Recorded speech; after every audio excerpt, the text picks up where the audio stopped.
नए साल के आप सभी के स्टूडेंट्स को हार्दिक शुभकामनाएं। तो आज के इस वीडियो में मैट्रिक परीक्षा के लिए महत्वपूर्ण प्रश्न लेकर आए हैं।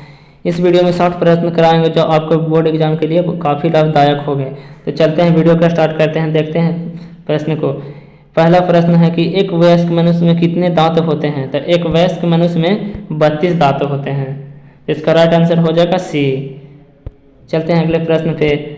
आत्महत्या की थैली को किस नाम से जाना जाता है। तो आत्महत्या की थैली को लाइसोसोम के नाम से जाता है। तो इसका आंसर हो जाएगा ए। तीसरा नंबर क्वेश्चन, मनुष्य के लार में कौन सा एंजाइम पाया जाता है। तो मनुष्य के लार में टाइलिन नामक एंजाइम पाया जाता है। रक्त क्या है। रक्त क्या है। रक्त एक तरल संयोजक उत्तक है। रक्त क्या है, एक तरल संयोजक उत्तक है। तो इसका राइट आंसर हो जाएगा बी। ओजोन परत की किस हानिकारक किरण से हमारी सुरक्षा करता है। तो ओजोन परत है जो हमें पराबैंगनी किरणों से सुरक्षा करता है। तो इसका राइट आंसर हो जाएगा बी। ओजोन परत का सूत्र होता है O3 जो 3 ऑक्सीजन से मिलकर बना होता है। चलते हैं अगले क्वेश्चन पर। दही का जमना किस प्रकार का अभिक्रिया है। तो दही का जमना एक किण्वन अभिक्रिया है। तो इसका राइट आंसर हो जाएगा सी। रुधिर का कौन सा अवरक्त स्राव को रोकता है। रुधिर का कौन सा अवयव रिक्त स्राव को रोकता है। तो इसका सही आंसर हो जाएगा प्लेटलेट्स। प्लेटलेट्स है जो हमारे ब्लड को थक्का बनाने का काम करता है, उसी को रक्त स्राव कहते हैं। पौधों में जल का परिवहन कौन करता है। पौधों में जल का परिवहन कौन करता है। इसका राइट आंसर हो जाएगा जाइलम। और फ्लोएम है जो पौधे में खाद्य पदार्थों का परिवहन करता है। फ्लोएम है जो किसका करता है, खाद्य पदार्थ का। तो इसका राइट आंसर हो जाएगा ए। किस दर्पण से केवल छोटा प्रतिबिंब प्राप्त होता है। क्या कह रहा है, किस दर्पण से सिर्फ छोटा प्रतिबिंब प्राप्त होता है। तो इसका राइट आंसर हो जाएगा उत्तल दर्पण। अवतल दर्पण में है जो बड़ा प्रतिबिंब बनता है और समतल में है जो बराबर प्रतिबिंब बनता है। तो इसका राइट आंसर हो जाएगा ए, उत्तल दर्पण। Milk of magnesia. Milk of magnesia का पीएच मान कितना होता है। मिल्क ऑफ मैग्नीशिया का पीएच मान होता है 10.5 और इसका सूत्र होता है MgOH का होल ट्वाइस। OH का होल ट्वाइस। इसका राइट आंसर हो जाएगा डी। राइट आंसर हो जाएगा डी। ऑक्सीजन क्या है। ऑक्सीजन क्या है। तो ऑक्सीजन एक हार्मोन है। ऑक्सीजन क्या है, ऑक्सीजन एक हार्मोन है। द्विखंडन किस में पाया जाता है। द्विखंडन किस में पाया जाता है। तो ये अमीबा में भी होता है, पैरामीशिया में भी होता है, लिस्मानिया में भी होता है। तो इसका राइट आंसर हो जाएगा डी। सोडियम का परमाणु संख्या क्या है। सोडियम का परमाणु संख्या कितना होता है, 11 होता है। तो सोडियम का संकेत होता है Na। तो याद रखिएगा, सोडियम का परमाणु संख्या 11 होता है। अगला क्वेश्चन की ओर चलते हैं। लघुपथन के समय परिपथ में विद्युत धारा का मान क्या होगा। लघुपथन के समय विद्युत धारा का मान परिपथ में बहुत अधिक बढ़ जाता है, जिस कारण शॉर्ट सर्किट होता है। और इसमें ही प्रश्न पूछता है कि लघुपथन के समय विद्युत धारा में प्रतिरोध का मान क्या होगा। तो प्रतिरोध पूछेगा तो उसका कम जाएगा, प्रतिरोध में कम हो जाएगा, इसका मान डिक्रीज हो जाता है।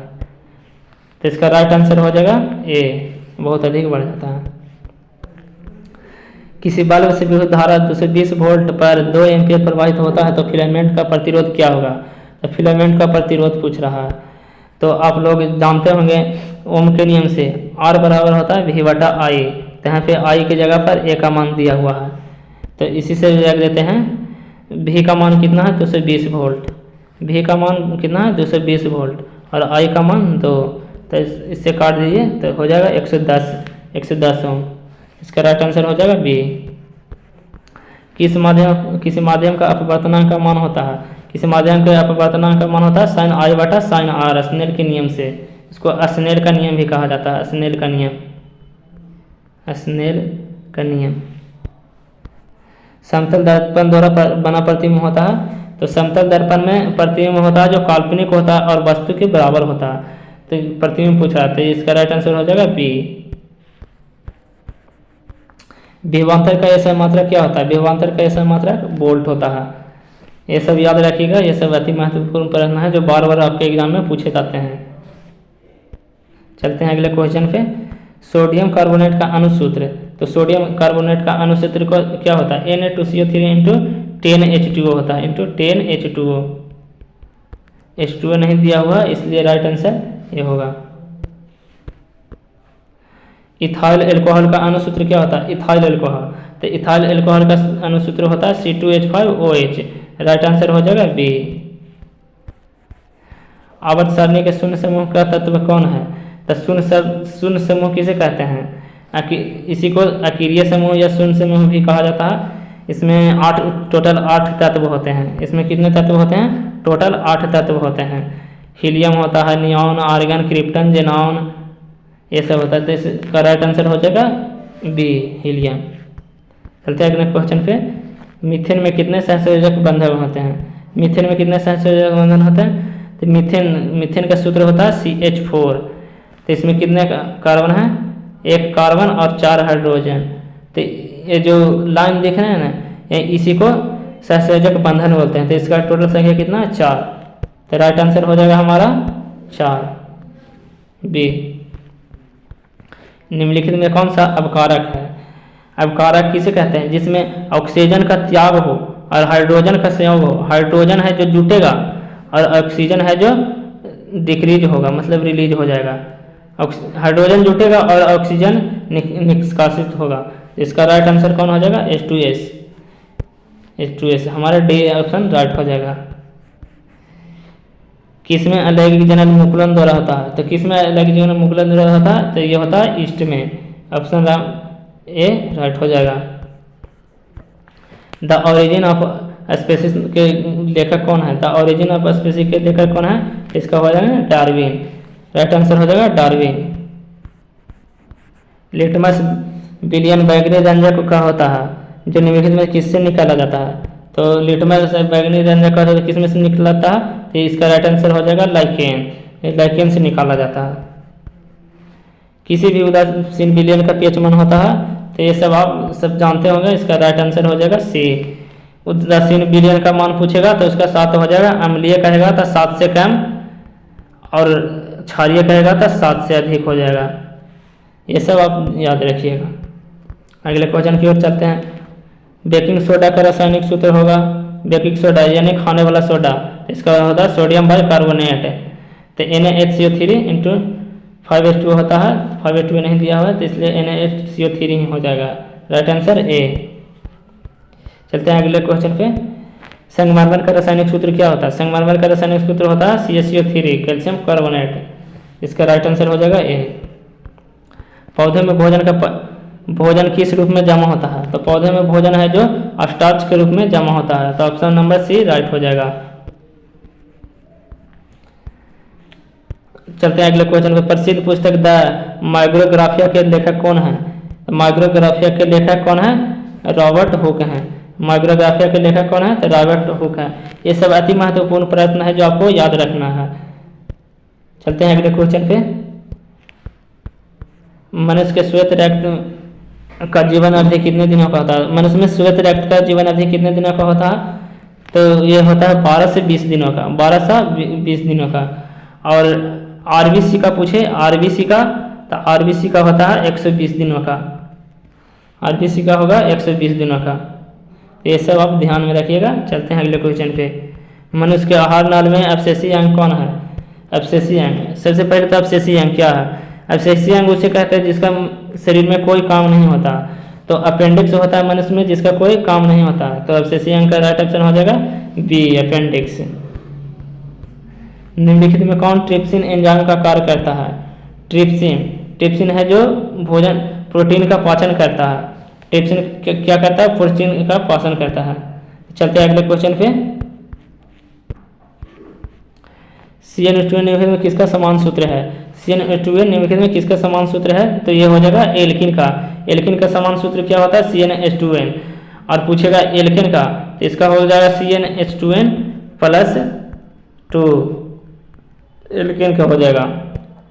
चलते हैं अगले क्वेश्चन पे। लोहे की परमाणु संख्या कितना होता है? तो आप सभी को पता होगा लोहा का संकेत Fe होता है और इसका परमाणु संख्या 26 होता है। चलते हैं अगले क्वेश्चन पे। तो इसका राइट आंसर हो जाएगा बी। पौधों में भोजन किस रूप में जमा होता है? पौधों में है जो भोजन किस रूप में जमा होता है? तो ये क्वेश्चन रिपीट हो गया। तो इसका आंसर राइट आंसर हो जाएगा सी, स्टार्च के रूप में। पीतल क्या है? पीतल क्या है? पीतल एक मिश्र धातु है। जो कॉपर, जस्ता तथा निकेल का मिश्रण होता है। कॉपर, जस्ता तथा निकेल का मिश्रण होता है। चलते हैं अगले क्वेश्चन पे, तो इसका राइट आंसर हो जाएगा सी। चलते हैं अगले क्वेश्चन पे, विद्युत परिपथ में दो बिंदुओं के बीच के विभवांतर को मापने के लिए प्रयुक्त किया जाता है। तो विभवांतर को मापने के लिए किस यंत्र का प्रयोग होता है? तो इसका राइट आंसर हो जाएगा B, voltmeter. Voltmeter से विभवांतर को मापा जाता है और धारा को आमीटर, धारा को मापने के लिए आमीटर। ये सभी ध्यान रखिएगा। चलते हैं अगले क्वेश्चन पे, आभूषण बनाने के लिए कितने कैरेट सोने का उपयोग किया जाता है? तो आभूषण बनाने के लिए 22 कैरेट सोना का उपयोग किया जाता है। कितने कैरेट सोने का? 22 कैरेट का। शुद्ध सोना पूछेगा तो शुद्ध सोना 24 कैरेट का होता है। चलते हैं अगले क्वेश्चन पे, निम्नलिखित में से किसे आनुवंशिक का पिता कहा जाता है? तो आनुवंशिक का पिता किसे कहा जाता है? ग्रेगर जॉन मेंडल को। आनुवंशिकी का पिता ग्रेगर जॉन मेंडल को कहा जाता है। तो राइट आंसर हो जाएगा बी। मानव हृदय में कितने कोष्ठ होते हैं? मानव हृदय में कितने कोष्ठ होते हैं? तो 4। मानव हृदय में कितने कोष्ठ होते हैं? 4। राइट आंसर बी हो जाएगा। जीन शब्द किसने प्रस्तुत किया? जीन शब्द का प्रस्तुत किसने किया? तो इसका राइट आंसर हो जाएगा सी, जॉनसन ने। जॉनसन ने सबसे पहले जीन शब्द को दिया था। चलते हैं अगले क्वेश्चन पे, हरे पौधे कहलाते हैं। हरे पौधे क्या कहलाते हैं? उत्पादक। जो भोजन स्वयं उत्पादन करता है उसे उत्पादक कहते हैं। उपभोक्ता किसे कहते हैं? जो भोजन को उत्पादक द्वारा उत्पादित वस्तु को ग्रहण करे, उपभोक्ता कहलाता है। जैसे मनुष्य, कुत्ता, बिल्ली सब उपभोक्ता कहते आते हैं। तो राइट आंसर हो जाएगा ए। चलते हैं अगले क्वेश्चन पे, मैग्नीशियम। मैग्नीशियम किस में पाया जाता है? तो मैग्नीशियम है जो हरे पेड़ पौधों में पाया जाता है। तो हरे पेड़ पौधे में क्लोरोफिल पाया जाता है, इसलिए राइट आंसर हो जाएगा ए। चलते हैं अगले क्वेश्चन पे, ऐसे क्वेश्चन आप लोग ध्यान रखिएगा। विद्युतमय चुंबक बनाने के लिए किसका उपयोग किया जाता है? विद्युतमय चुंबक बनाने के लिए नरम लोहे का उपयोग किया जाता है। चलते हैं अगले क्वेश्चन पे, जब किसी चालक तार से विद्युत धारा प्रवाहित होता है तो गतिशील कण क्या कहलाते हैं? जब तार से विद्युत धारा प्रवाहित होता है तो गतिशील कण क्या कहलाता है? उसे इलेक्ट्रॉन कहते हैं। गतिशील कण को क्या कहते हैं? इलेक्ट्रॉन कहते हैं। इलेक्ट्रॉन पर ऋण आवेशित चार्ज होता है और प्रोटॉन होता है जो धनात्मक होता है, यानी प्लस चार्ज होता है इस पर। चलते हैं अगले क्वेश्चन पे, विभवांतर का ऐसा मात्रक होता है। विभवांतर का ऐसा मात्रक क्या होता है? वोल्ट होता है। विभवांतर का ऐसा मात्रक वोल्ट होता है। तो राइट आंसर हो जाएगा डी। आममीटर का प्रतिरोध होता है। आममीटर का प्रतिरोध होता है तो बहुत कम होता है। आममीटर का प्रतिरोध 0 होता है। 0 होता है तो 0 ऑप्शन में नहीं दिया हुआ है, इसलिए इसका राइट आंसर सी मारेंगे, बहुत छोटा। चलते हैं अगले क्वेश्चन पे, विद्युत बल्ब का फिलामेंट निम्नलिखित में से किस धातु का बना होता है? विद्युत बल्ब का फिलामेंट है जो टंगस्टन धातु का बना होता है, जिसका संकेत होता है W। चलते हैं अगले क्वेश्चन पे, विद्युत आवेश का ऐसा मात्रक होता है। तो विद्युत आवेश का ऐसा मात्रक कूलम्ब होता है, इसे सी से सूचित किया जाता है। तंत्रिका तंत्र के संरचनात्मक और क्रियात्मक इकाई को क्या कहा जाता है? तो इसको नेफ्रॉन कहा जाता है। चलते हैं अगले क्वेश्चन पे, दर्पण सूत्र क्या है? अगर आप सभी को पता है तो इसका दर्पण सूत्र का सूत्र आप कमेंट बॉक्स में दें। ऐसे दर्पण सूत्र का सूत्र होता है 1/A बराबर 1/U प्लस 1/V होता है, जो अवतल दर्पण के लिए अलग होता है और उत्तल दर्पण के लिए अलग होता है। चलते हैं अगले क्वेश्चन पे, निकट दृष्टि दोष को निम्नलिखित में से किस लेंस के द्वारा हटाया जाता है? तो इसका शॉर्ट ट्रिक बताते हैं इस वीडियो में। निकट है तो निकट में क्या आ रहा है? आ रहा है तो निकट के लिए अवतल लेंस हो जाएगा। और दूर में क्या आ रहा है? तो दूर में आ रहा है U, तो दूर के लिए उत्तल हो जाएगा, उत्तल लेंस। तो ये ध्यान रखिएगा, शॉर्ट ट्रिक आपको काम देगा आगे। तो चलते हैं अगले वीडियो में। विभवांतर मापने को इकाई को क्या कहते हैं? ये क्वेश्चन रिपीट हो गया, इसका राइट आंसर हो जाएगा बी, वोल्ट मीटर। निम्नलिखित में कौन विद्युत का सुचालक है? तो सुचालक, विद्युत का सुचालक इसमें कौन हो जाएगा? ग्रेफाइट। Right answer C. चलते हैं अगले क्वेश्चन पे, निम्नलिखित में कौन सा कार्बोक्सिल समूह है? कार्बोक्सिल समूह को COOH से दर्शाया जाता है, इसका राइट आंसर हो जाएगा सी। चलते हैं अगले क्वेश्चन पे, परिस्थिति तंत्र में ऊर्जा का प्रवाह होता है। तो परिस्थिति तंत्र में ऊर्जा का प्रवाह होता है एक दिशीय होता है और 10% ऊर्जा एक उत्पादक से दूसरे उत्पादक में जाता है। तो ये आपका 60 अति महत्वपूर्ण प्रश्न था जो आपके बोर्ड एग्जाम में हूबहू लड़ेंगे। तो ये कमेंट बॉक्स में जवाब दें आपका कितना सही हुआ। धन्यवाद, मिलते हैं अगले वीडियो में।